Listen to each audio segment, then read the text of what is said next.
Couple things we don't like as realtors. Hey everyone, Avon the Realtor with another video for you. That's right. For as much as we work hard, we want to help many of you become homeowners, get the most for your home. There are a few things in the real estate life or being a realtor that sadly, like everything else in life, we don't enjoy. Now keep in mind, this is just general. Some of it may be specific to myself or other people out there in our field, whether currently or they've retired, can agree.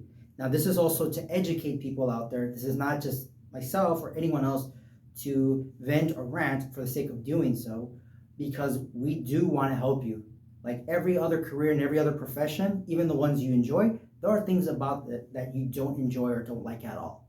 That being said, this can also be, like I said, education. This can also be a learning experience so that you yourself as clients can avoid many of these as possible, or at least be aware of what may not happen.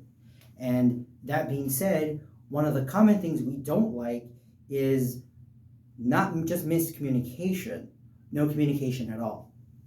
Again, when it comes to transactions, we want to be ready, set, and if anything happens, good or bad, we want to be able to let you know.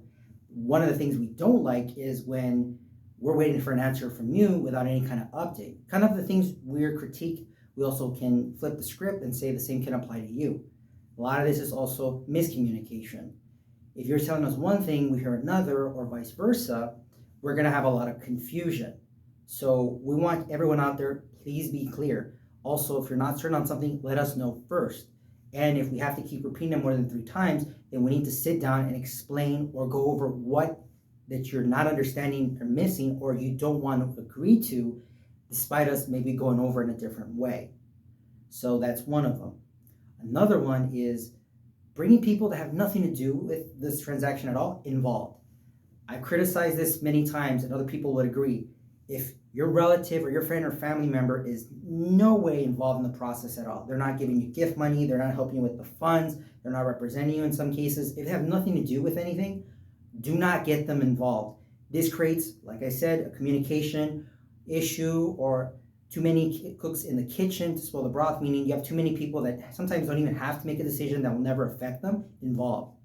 Also, you can create a lot more concerns and challenges, which I can go in completely detail, but please just keep those that are involved in it. Everyone else has to be respectful, and please stay out of the transaction as much as possible. The third and final one, because there's more, and this is one of the biggest ones, a lack of honesty.